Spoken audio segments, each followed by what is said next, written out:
سورة السجدة الدمني.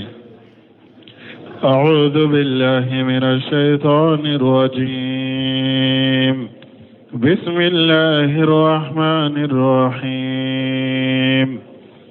ألف لام ميم. تنزيل الكتاب لا ريب فيه من رب العالمين. أم يقولون افتراه بل هو الحق من ربك لتنذر قوما ما أتاهم من نذير من قبلك لعلهم يهتدون. بسم الله الرحمن الرحيم. والصلاة والسلام على نبينا محمد وعلى آله وأصحابه وسلم تسليما كثيرا. سبحانك لا علم لنا إلا ما علمتنا إنك أنت العليم الحكيم. أستغفر الله الذي لا إله إلا هو الحي القيوم وأتوب إليه. اللهم انفعنا بما علمتنا وعلمنا ما ينفعنا وزدنا علما. biye karisuye hijriya bakele ani kemenani ani binani ani woro shahru rajaba minye hijra sankalo wolon fulanna bisunye wadurunai miladi nasaro ka jate samba fula ani muga ani duru sankalo folo bisunyo fana durunai ambe dawda bu masdara jawambo kono tafsir surati alif lam mim sajada bi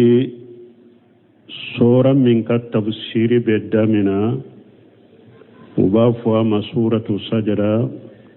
abe fama fana alif lam mim sajada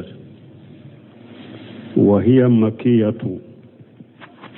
sura injigina ka ciden to makka shigidera wa ya sura ma hijra ke kata madina. an abi hurairata qala kana an-nabiy sallallahu alaihi wasallam يقرأ في الفجر يوم الجمعة ألف لام ميم تنزيل السجدة وهل أتى على الإنسان.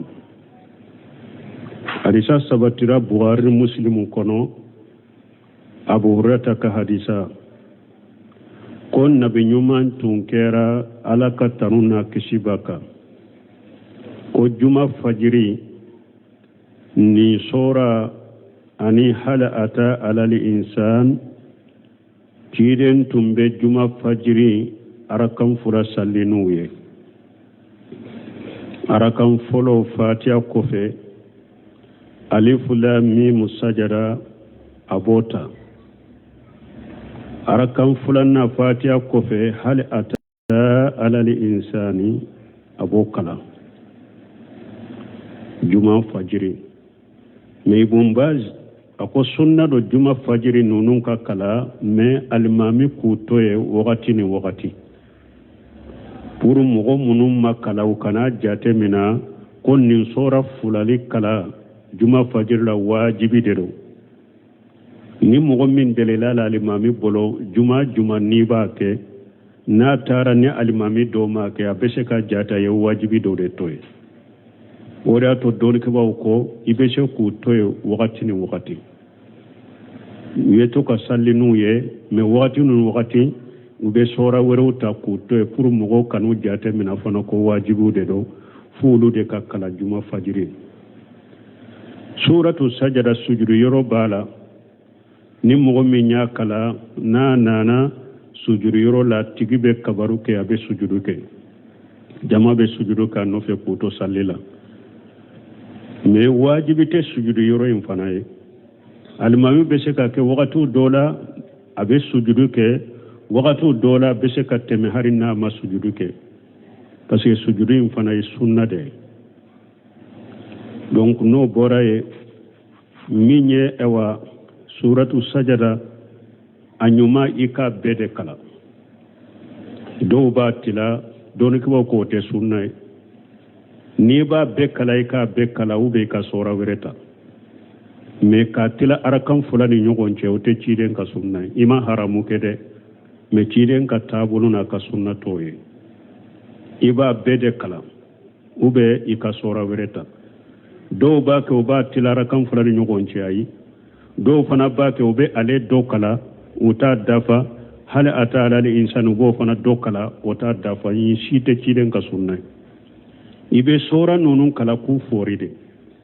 mais alimami bi ka jamal lajje ni yere ya do wakati mi ni nye kombe suratu sajada be kala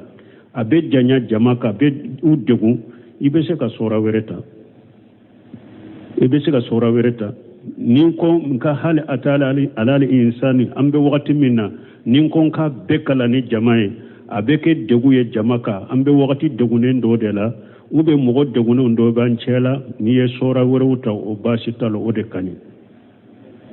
meni yere ya do wakati min do akalanite jama degu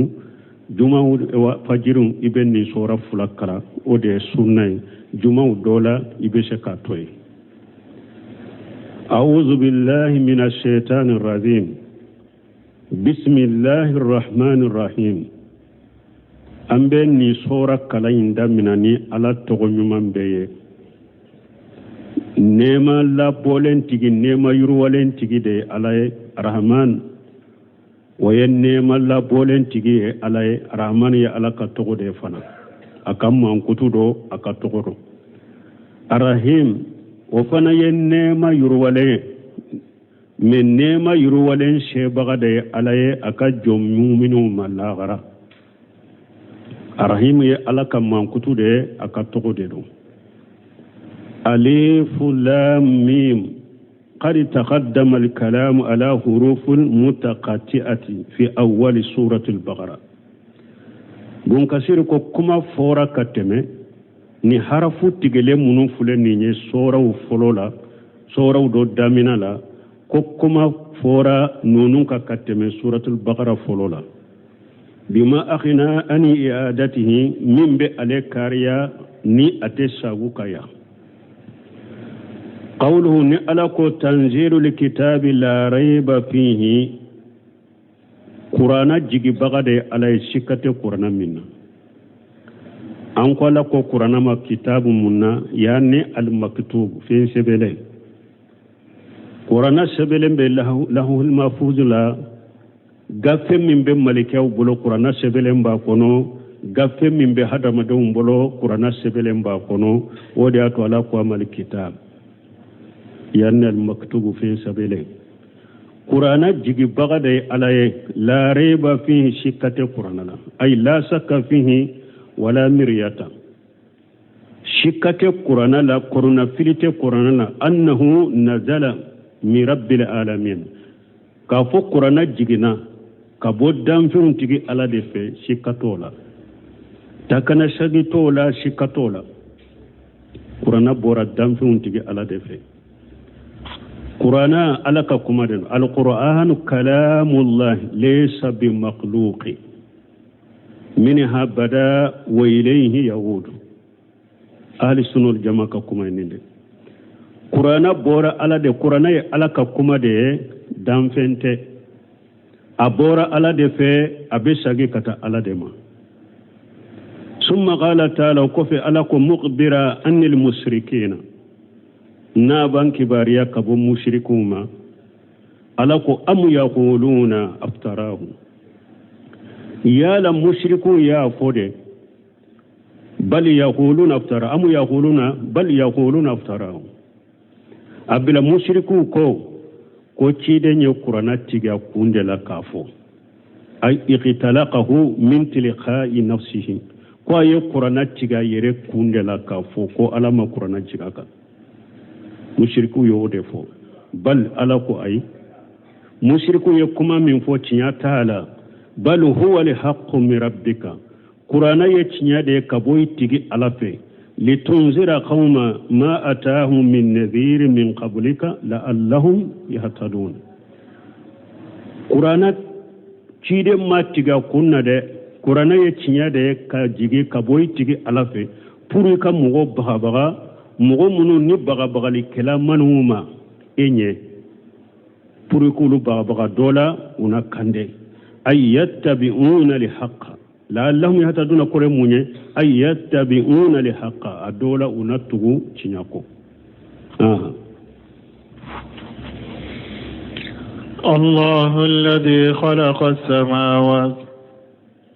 الله الذي خلق السماوات والأرض وما بينهما في 6 أيام ثم استوى على العرش ما لكم من دونه من ولي ولا شفيع أفلا تتذكرون يدبر الأمر من السماء إلى الأرض ثم يعرج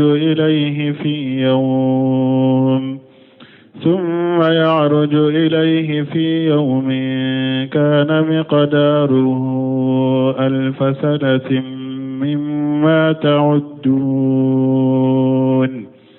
ذلك عالم الغيب والشهادة العزيز الرحيم. الله الذي خلق السماوات والأرض يخبر تعالى أنه الخالق للأشياء على بانك باريكو على دي فيوندا وخلق السماوات والأرض عليه سانكبولون فلادا أيدهم كلهم فلادا وما بينهما أني من بسني دغوني نيغونجي في 6 أيام ko ale ala ye nunun da tile woro de kono dali daminana juma dali daminana minye karido dali banna juma ala madali ke sibirido tile woro kono ala ye dali ke tile woro de kono wode be Bukhari kono muslimu ba nati ka dali ke tile wolon fula be kono ka sibirido ka dali ke sibirido la o riwaya do bena muslimu kono me don ke ko masaha min be shehi Bukhari kono ore sahalendo ko be jolima dali koni dankera jumade tile woro atara don juma kari do ka ba juma do tile woro samedi amadali ke mesegen fana tede alay yere de yawke ni aka hikimai o ko fe ala ko summa stawa ala al-arsh o ko fe ala korotara la reshika wodi ata ko Allahu alladhi khalaqa as-samawati wal arda ala de masay na yesanka bawlon fulada ani dugma kololon fula wama bainahuma ani mimbe sanni duguche fi 6 ayam ala yudati le woro summa stawa ala al-arsh o ko fe ala korotara la reshika anko ka fo ala be la reshide sanfe ala ode ahli sunna wal jamaa ka aqidai bima yaliqu bi jalalihi bila takyifi wala ta'tili wala tamsili ala be la reshi sanfe nikke chogoye min kakani ala yere kam musayay ite se kam misaliya ita a chogo fo ita fo ate la reshi sanfe fana ke chogo min kakani ala yere kam musayay dalila ibn Qayyim ko ako dalila munun bala ko ala be la reshi sanfe ko kacha dalila bakele dalla min bala qur'ana ayaw ni hadisawla ko ala be la reshi sanfe da ko kacha dalila bakele me dalila boyoro duru be ya yirandella ko fo dersu temena undola al-Qur'an wa sunna wal ijma'un wal fitratun wal aqlu nin fe yoro duru imbe ya yira ko ala be la reshi sanfe qur'ana ya yira ko ala be la reshi sanfe de ciden karisa sahalun ya yira ko ala be laresi sanfe de hadamaden yere dancogo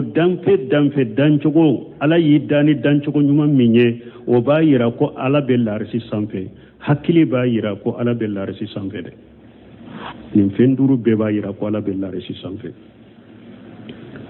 donc min filɛ nin ye an bolo aya kɔnɔ summa stawa ala le arsi o nana kurana yɛrɛ kɔnɔ yɛrɛ fɔlɔ siɲɛ 7 ala ka laresi sanfe kurana aya caman bɛ kɔriya kɛ ka taa ma mais k'a fɔ nin cogo la summa stawa ala le arsi o nana yɔrɔ 7 kurana la sura 7 kɔnɔ kurana kɔnɔ أثبت الله تعالى لنفسه صفة الاستواء على العرش في أكثر موضع من القرآن ألا يا سبتا يريه لا رسي سنفلا منكتو ألا يو سبتا يريه قرآن كنو يرو كاما قرآن كنونا يرو ولون فلا الرحمن على العرش وبين سورة التاها كنو آية دورنا ala ko arrahmanu ala al-arshi istawa suratu taha aya duruna ko ala korotara larishi ka abe wa qala ta'ala summa astawa ala al-arsh suratu al-a'raf kono suratu al-a'raf kono aya biduru aninanina ala kal wala billarishi sanfe abe anye sura fula fofolo suratu taha aya duruna suratul araf aya bidurni nanina ala belarisi sanfe abe suratu yunus aya sabana ala belarisi sanfe abe suratu rad aya fulana ala belarisi sanfe abe suratul furqan aya biduru konontona ala belarisi sanfe abe suratu sajada aya nanina ala be larisi sanfe afulamboloya suratul hadidi aya nanina ala be larisi sanfe abe ni sura ulum fula aya ulum fula la ala ya sabati ko ala be larisi sanfe aw al istiwa mun fana fule ninye mana nani bala doni ke bawo bolo mana nani doni ke bawo salafu ye al istiwa arrahmanu ala al arshi istawa salafu ya at-tawsiri sabatira salafu bolo mana nani al awwalu ala billahi shika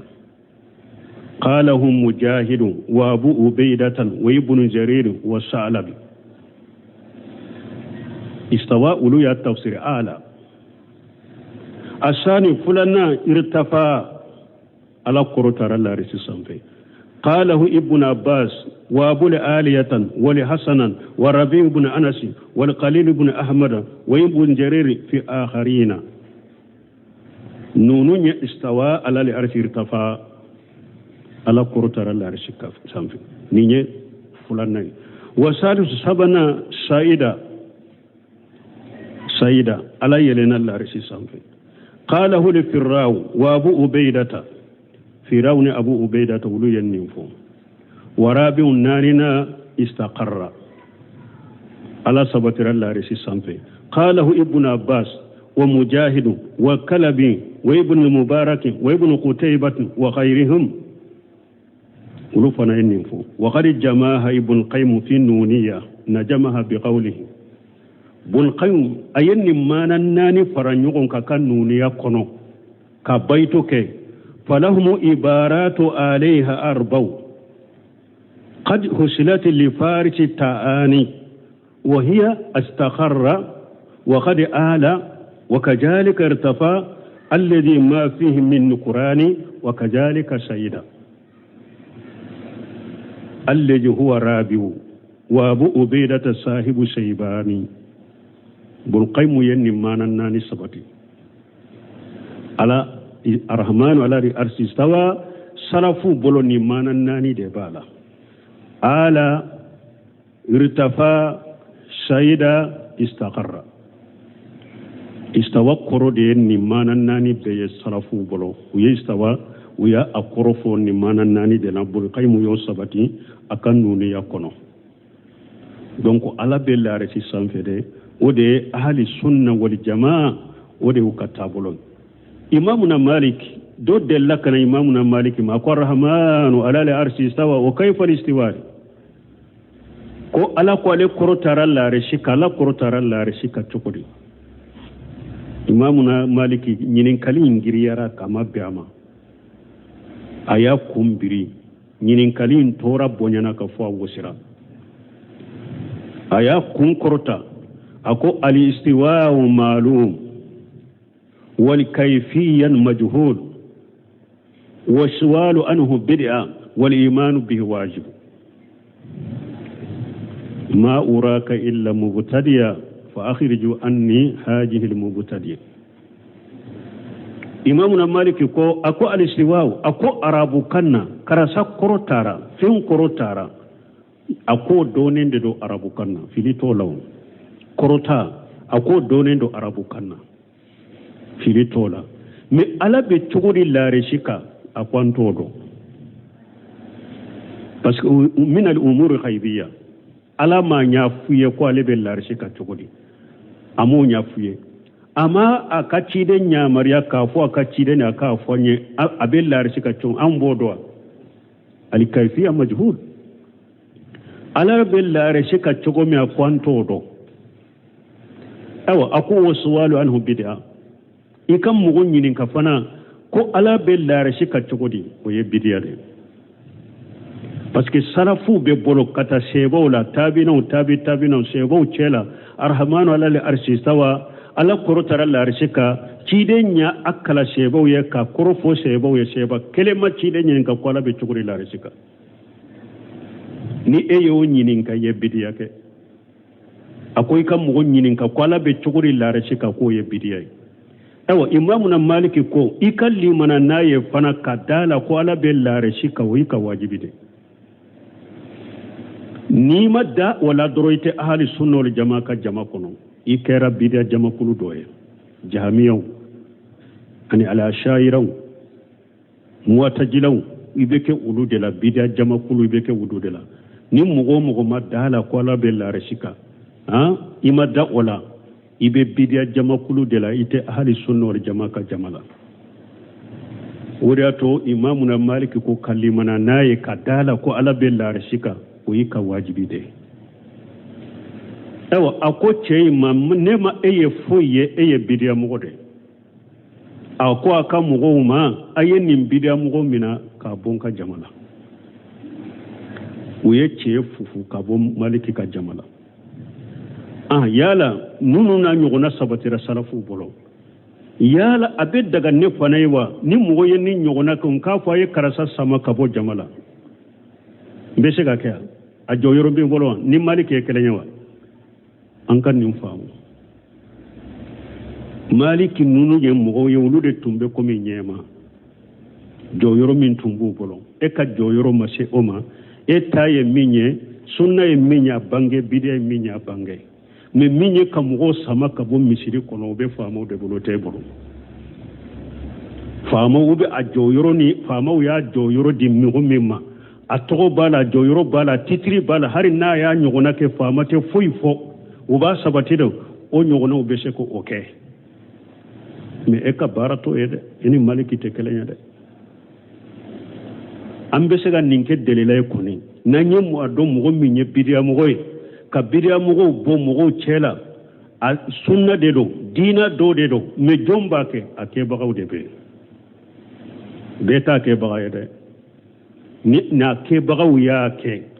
sarafu ya ke maliki ye bidia mu sama ka bo ka jamala ako ayen ni mbon ka jamala nema eye fo ye ni bidia mu gote wodiato ibn usminu nabe aqidatu safarini nabo sarahu abafu ko bidia mo ye microbe de maliki ka asru mun flenye akon ni mbayiranna bidia mo ye microbe de amaka sunna mo jamala microbe de ro me jombu boku ge o ke bagaw de be wodiato sew salif fawjan yere babu ako folo fangatum be sunna mo la wakati mi bidia mo ni ka bidia bange keneka ka bila keneka ibe minade ni min ka bidiya yi labbo silamiya kono kila murtini kila bo silamiya ko ni fagali ka kay bi faga min ka bidiya ma se ka faga ama se ka lamurti ka bo dina kono ka se fagali degerema ni kaso de kaka ubido kasola ni bugoli de kaka ubu bugo e koni ti ka kuma yin fo ni mo ba me na be jense silamiya kun folo ya soro fanga be silamiya la bidiya mo tumbe ke nin jogo de la ibe minade min ni ka bidiya yi la murti ka bo dina kono ni fagali ka ke be faga komi jadi bun darham no nyugo nan faga na jogo mi ni min ta makke se fagalima ibe bugo komi umaru ya shebiru bin asali bugo jogo min ta e kido kasola ibe do kasola wadiyato bidiya mo maseku ka bidiya bange sarafu tilela sarafu fana ma hatage wala ko ka aqida kitabu dila parce que ulu bidiya mo sage ku dade ala ye fanga min duma akotuma mi de o sarafu talen ko fe de islamiya la fu kera islamiya la tabulo e wa bidiya chayara islamiya la hakila jugu chayara islamiya la bo fangati islamu la fana sarafu ye bidiya mo ke chogomi nugo o chogola ulu hatagira uka aqida kitabu dila mo ka tafando yere la uka sunna ni bidiya mo bo nyogona aqida kitabu dila la odeka sino sobolo amaje amase aqida kitabu ka dilaw bamuru ube busa ube kaso ibi dadere o tumami e wa jamakulu sabayin tarare la fuddo na silamiyala hakilna jugu chayara silamiyala fangatu la nube umina uni fagale min kaka ku faga ube ni kaso min kaka ku do kaso la ube ni bugole min kaka ku bugo ulu hatagra sa anka aqida kitabu dila mogo ku ka aqida do unu ka sunna ni bidia bonyogo na mogo kana ta unofe aqida kitabu dila la ninka wala hari firawuna ni mogo mi kaba ko be silama ka ko la hari bi anka jamana yere la bu do bu dambe kata silamiyama u be sigi ko mogo kana u ku ka mogo la famu ko alate la reshika ko delila be wulubulo o te kaba ko firawuna min ko ale alaye firawuna ya do ko ala be sanfede ako ya hamana ibni li sarah la alli attalu ila ilahi musa inni la junnuhu kajiba firawuna ko hamana ako etasi jando dilanyeren kata sanfe kata musa tigi alaye ni ye musa jiga ye galonde tige na ko alabe firawuna ma do ko alabe sanfe donc alabe sanfe de be kalli manani ode ikadda ode la anko abul ma'al al-ju'ini akakkalanden dobe alhamdani karamoyin tumba kade ko alate la reshika nuno na la reshi yorona yorome ayawni hadisaula bafu donc ala tumbe kasro la reshi madda me sisa mogo kode ko ala be la reshika karanden ko karamo ma ko la ala kan la reshi samfe ko an karamo alla fiyawma ni be enyinin kaw do kila jumambe do ke na ma tege korta kata samfe do kila unu be do ko bu tege biridewa do kila sima do ke fo na ba tege korta kasa samfe ubu toge korta kata samfe mun karamo ya bulo fula da ko hayyaratani hamdani ko hamdani yembila kono na filila hamdani yembila kono na filila parce que ayerema boyoro sura ayere la ni yorola wala wodi ato qur'ana ya yira la bela resi samfe ciden ka hadisa ya ayira ala bela resi samfe qawlan wa fila wa taghrira ciden ka sunna sabayimbe sunna choko sabayimbe ya sabata ala bela resi samfe qawla yemunye ciden ka risa sahalawun nana ni ciden ko Allahu fi samai ako ala be sanfede ako ko munna aw munum be duguma munna awte danela masammin be sanfe o darane alala ciden ka kuma ya ira ala be sanfe ba amayira aka kuma ya ira hadisa chama ko ala be sanfe aka kewale tumama ye kutuba kala arafa do aw ako hal ballagitu ako sheba ma yala nye ciden la sawma wa qalu bala ko ho ciden bolon ko ta sanfe ako allahumma ashhad kewale ya ira ko ala be sanfe ba te sanfe ciden ka kewale ya ira ala be sanfe wa tagririhi asabatili mawi ako abaka jonka horo ya jomuso ako sani ka horonya abila kana ya furo jomuso inana chidin kwama aina Allah ako jomuso ma ala bemi jomuso ka Allahu fi samai ako ala be samfe ako mani ana jomuso ko anta rasulullah ala ka chidenya ako itiqha fa innaha mu'minatu ako nin kan horo ya ni mu'minu musode o da to salafu do ba ko madina jomuso bagangenna ewa bagenna ko oye ala yoro do kateme sisan ka doni ke baga kana janamu ba madina ka jomuso ewa bagenna oye ala yoro do kateme sisan ka silama do kana ka doni na ka janamu sigile donc mbalimo be kalli man nay ka dala ala bella resu sanfede mais min ala ka korosiri na kala tigi na ka yeli na afin o be fambe mais ayere jati be la resi sanfere ayaw de fulen nunu ne arrahman wala li arshi istawa ala korotara la reshika ma lakum min dunihi min wali wala shafi aw bisinyote aw bolo delili kala taw bolo min be sheka ala dele awye afala tatajakkarun yala awte tashiya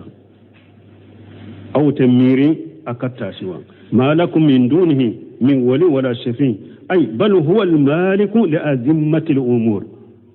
bisi nyogote aw boloni alate delili kala taw boloni alate ko ben nunjurbe alade bolo al khaliq li kulli shay alade yefembe da المدبر لكل شيء على دب فم بلاتك كبنيانبو القادر على كل شيء على دب سفم بلا فلا ولي لخلقه سواه بيسنيوت على كدام فونني على ولا شفيعا الا من بعد اذنه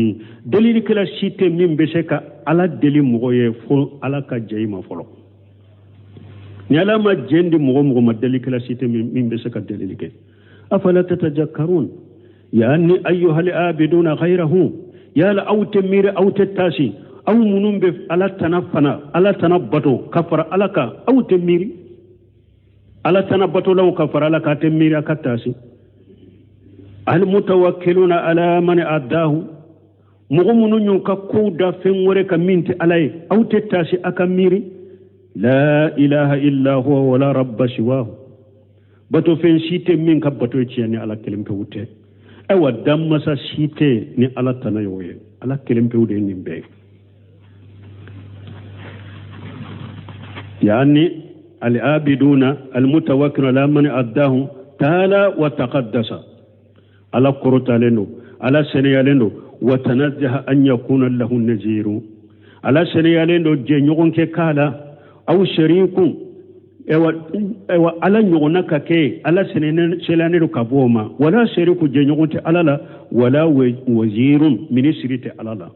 wala nadidun ewa bato fen wore fana te min faralembe alaka aw adinu ube kafu fembe minni ala ye kelenye wote la ilaha illa huwa bato fen site min ka bato e ciani ala kelembe wote wala rabba siwahu damma sateni ala tanayoye wa qawlu ta'ala ni ala ko yudabbiru la amra min as-samaa'i ila al-ard ala de masay nabe ko latige kabo sanfe kana dukuma summa ya'ruju ilayhi wa kufi kun be sage ka yele kata alama ay yatanazzalu amruhu min ala samawati ila aqsa tuqamil ard sabi'a ala de masay naba akakko nabu jigi kabo sanfe kata fo duguma kololon fulala dugu jukoro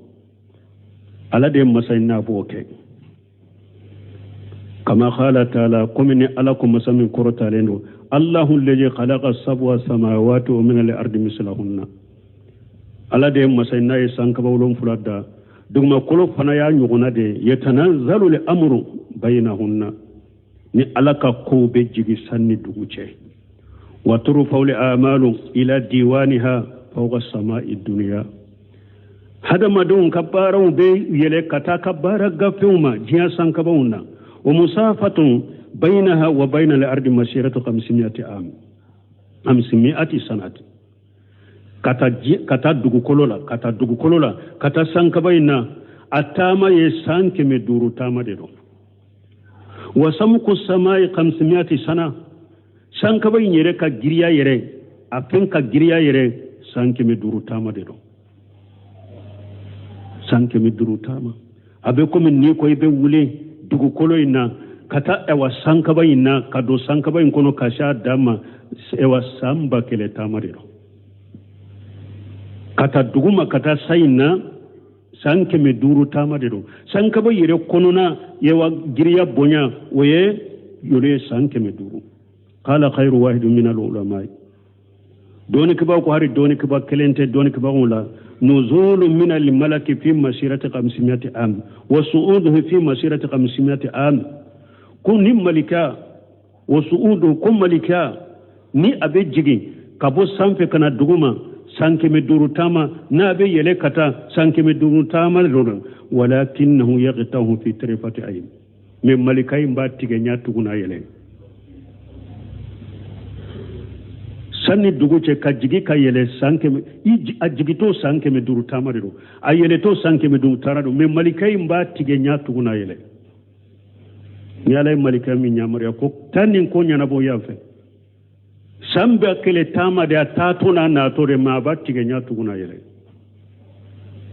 wali haja qala taala ninde koso ni ala ko musammin korotale no fi yawmi kana miqdaruhu alf sanatin mimma ta'udun ko be jigi kabo sanfe kana duguma kasagi ka yele kata donna dommi hakke au hada madun ka jatela samba kele de do me malika ba tigenya tuguna yele sino ko hada madun jatela samba kele tamade do me malikia ba tige don kelen kono nya tuguna yele ka ala ka ko nyana bo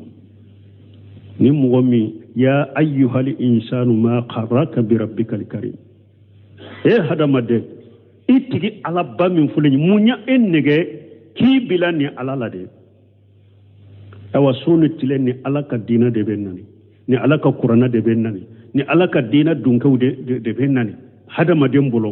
fuiti ela ni sogo buute ani joliw ni kolon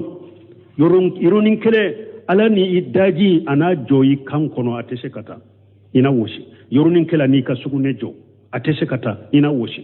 ya ayyuhal insanu ma qarraka bi rabbikal karim hada made munye awula su kaw bila utiga ala made masammin kabbo sarafu do tumama yenni aya kala ako ala ka munyu de ye unnegede ala be munyu min ko korode ye unnege ko marasa ko bir alala wallahi ni ala ka munyute na te korto hada mademna yornin kele e ya ko dora yija yornin kele ni nyefen fo ya ja bebe adade me munyu masade do amunyu lende do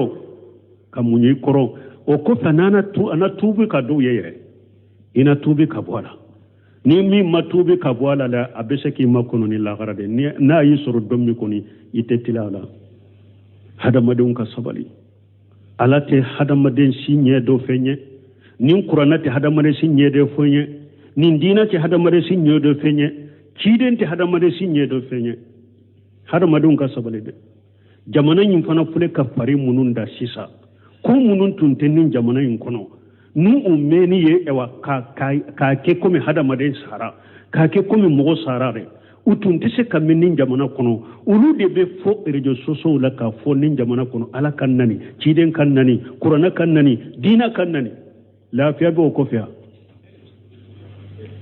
ni jow ma ke nafila to ko ni hada madon majje nafila nunu nye fitina bawde jamana kono ni hada madem be kanki chesir ka fitina muno ku mino kana tanye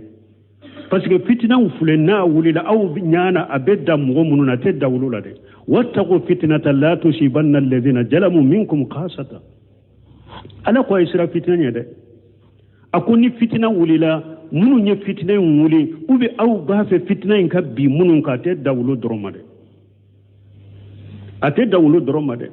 wodi ato dondo la chide ka to madina ya tege fula konko nyogona agrina kabo sinola ako wailu lil arab min sarri qadi qitraba ako halaki be arabu yesa ko jugu dodo asurunyana ka jigi arabuka Zainabu bintu Jahsin ko annahliku fina salihun ako cidan ba halake kan mo nyuma tan cela akunna mu ija kasura al-qabas ani akon ni ko jugu chayara bebe halaki mo nyuma ko to wala de alaba bede halaki kiyama de sana be wuli kan nganyaka ko munum ba fi ku kumbo jamana in kono awa be kanki cesirde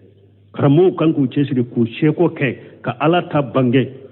kara dukku kan bil hikma wal mawjati hasana fama kunda fana kanku cesiri ku do o ku sugu ka dansira law kana tanye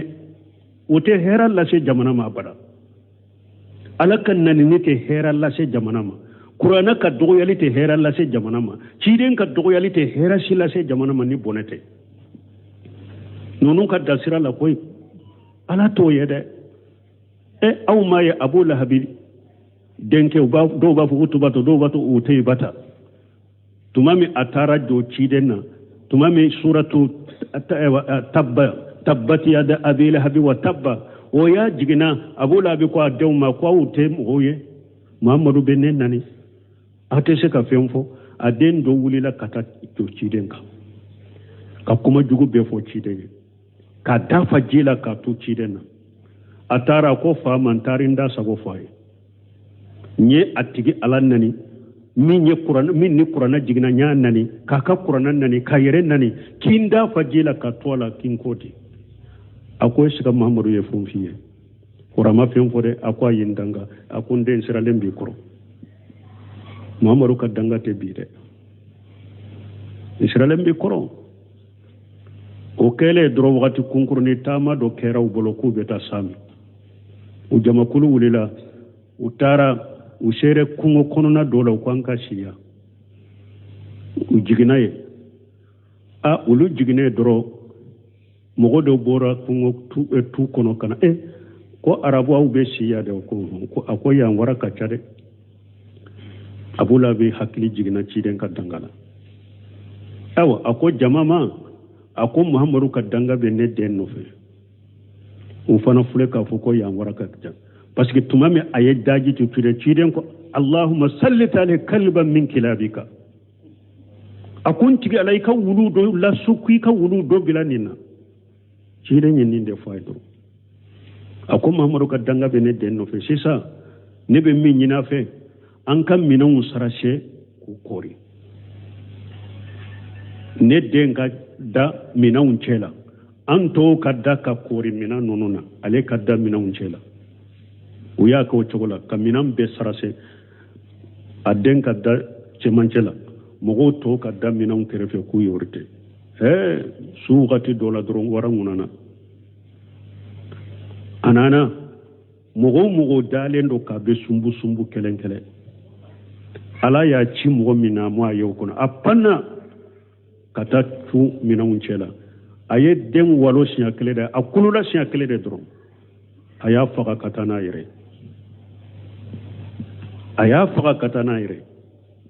ado ala ye ambe wulu min yire dode do ye ciden nani ala ye wulu de bilala wulu kamina na kanye fo katasa hera ko to kera nun tetilon kala de anten nabi nyima si doya silamaun taye munya awli mananin nabi nyima be آمن الرسول بما أنزل إليه من ربه والمؤمن كل آمن بالله وملائكته وكتبه ورسله لا نفرق بين أحد من رسله كيرين كم منتون أنت النبي نما بونيونا اللي مننا بيه أمبا ببونيا أمبا بكرما نبي نما ولا أولو الأجم نبي نما منون كوسنا بيه ويم محمد صلى الله عليه وسلم أني إبراهيم أني إيسى أني موسى أني نوح أولو الأجم amba be bonya andalen ba be ka cidenya la andalen ba be ka nabi manala amba be bonya amba be karama me munum ba fu kulu be isa no fe ebe muhammadu doya ite hari isa no fe ciden kele ni ya galon tiga ye ciden be galon tiga ciden kele ni ya galon tiga ye ciden be galon tiga o de lay munye ala ko kajabata qaumin nuh al mursalin akun nuh kam mo ye ciden be galon tiga ya kasoro nuhu kam mo ciden ma ci wulu nyere men yen nuhu kelende galontiga me aku ye ciden be galontiga ya ibanna ciden kele madore ibanna ciden be ma ima so ciden sima kasur muajjija min kera ciden ye obeba nyamen kuma na ciden ye tamaru jujala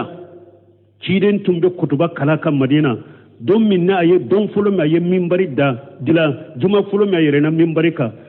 ka tamaru jujala njoli bila akasira de ka kasir fo ciden njigina ka mina ko mi be demiseri mina chobe fo ya dade tamaru jujala ko ciden tumbe aya munun kala le kani hadisa ulute kala ale ka tuguli ciden ko kale to makasana kake ciden yere ko kabakuru do tumbe ko ni ale be teme kabakuru la ko abe salamu bilaka ko me tuma me akera cida te kabakuru nyoro do be se muslimu kono doni ke bagaw ko ala ye kabako ke nabi nyuma na temena ciden cide temena ala ye kabako kuye anyogona kera ciden nyu be akera ciden kam mantondo ye nabi na temena ala ye kabako kelen ka kelenye ala ya ben nyogona ke ciden uga ya nyogona ke ciden ka tugu baga doye ni muajjidati rasuli ayata kitabu dalalen bo kama bal mawlaka hakil mandama jamana islamu jiya hada madon billahi ala min nabbi ka sabali mugon note ala la yin note qur'ana la yin note ciden iba ki yere de la koy ani be jamana min kono ibe kolokolo ni kasara la so odema ambe min fo hada made ala kabo ala kan malika kala halade fulani yurunin kila ala kan malika doci kata duguma kata sanfe ka jigi ka yele samba kele tamadero yurunin kila ala kan malika ci makani kuntege ka boila nya tuguna yele awu nyana ala hada madon bake ka ko munun ke ni ala botoye ko islamiyate fenyede ay ala munyulende do inna allah la yumlu lizalimi hatta ija gajaw lam yuflituhu ala be makononi ke tonyali kelaye men na yimina dommi itetila ala ka hakki mandama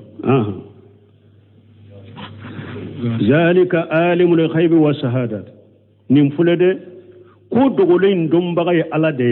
nin dogolen be anna ala bado wa shahadati min be an nyekoro an nyabe min ala babedo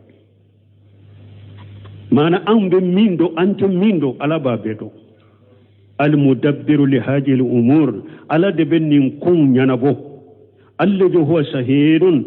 ala amali ibadihi ala de yemma sai na sere lambe aka jonka barabe ma mogote fenke ala nyina ma ite fon fala nyina ma ala ba ka jonka barabe kalama yarfau ilayhi jalilaha wa haqiraha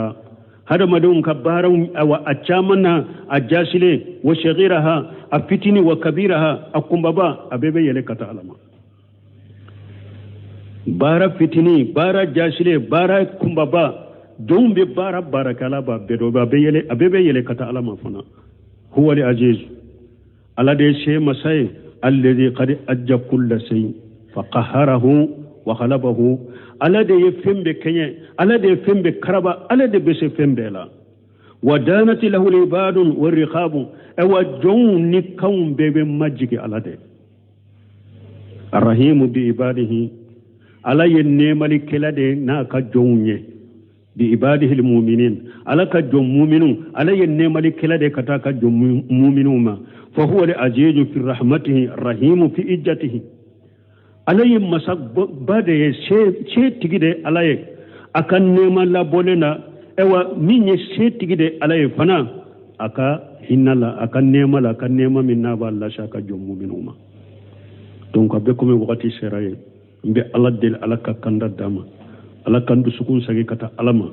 jafariyam mbe hadama dum bolo bi mo bolo ay kera kafiriyo ikera silama munafiqiyo alaka hakni mande abema sino amani ni hadama dawunde ate fentoro ala maw ay ni jiya bekera kafire comme mo kelen ka kafiri chogo mo kelen kafirane ala chogo te foy toro ala ma ni jiya be ala bato fana comme mu'mini kelen be ala bato chogo mi o te foy far ala kam maraka ala ye kuma fo qur'ana kono aban dam fe yere de fo anka sabali anka sagan ko anka sabali an note nindina lante seka nindina ciya anka sabali jamana in bi illa ma rahima rabbi ni mɔgɔ kelen kelen tɛ mɔgɔw dɔw bɛ jamana in kɔnɔ bi olu b'a fɛ silamɛya ko yɛrɛ de ka bɔ jamana in kɔnɔ o bɛ se ka kɛ wa o tɛ se ka kɛ o fo ka taa diɲɛ wolo tɛ se ka kɛ hadamadenw ka sabali subhanaka allahumma rabbana bihamdika ashhadu an la ilaha illa anta astaghfiruka wa atubu ilayk